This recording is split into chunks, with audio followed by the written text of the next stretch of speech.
ভগবান বলছেন ভক্ত যদি ডাকি আমায় কারণে বসিয়া সেই স্থানে কৃপা করি আমি নিজ গুণ হইয়া। একটি কথা এখন চিত্ত ভাবে প্রভুকে স্মরণ করতে হবে, নইলে কাজ হবে না। সেবাস মনে বড় বাসনা করেছিল যে মহাপ্রভুকে এনে সেবাশ্রম মনে কীর্তন করাবে।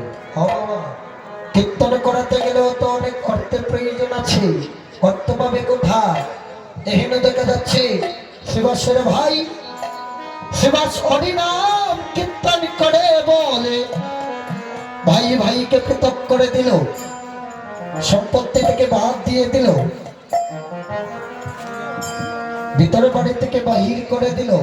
শিবাস যখন নয়ন জলে কাঁদছে আর প্রভুকে বলছে, হে প্রভু দয়াময়, ও প্রভু, আমি যে মনে বড় বাসনা করেছি তোমাকে আমার অঙ্গনে আনিয়া কীর্তন করাবো।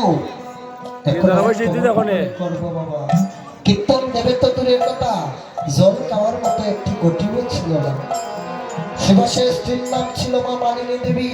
স্বামীর ক্রন্দন দেখিয়া মালিনী বলছে, ও স্বামী, স্বামী গো, তুমি তো এমন ভাবে ক্রন্দন করিও না, তোমার ক্রন্দন দেখি আমার যে সহ্য হচ্ছে না।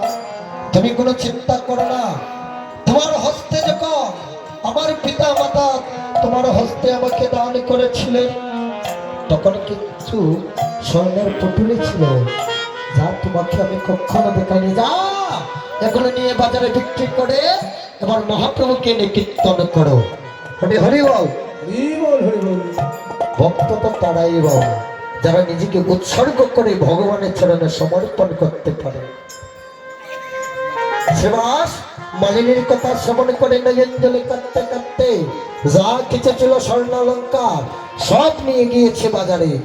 বাজারে গিয়ে বিক্রি করে আসি আবার হরিনাম কীর্তন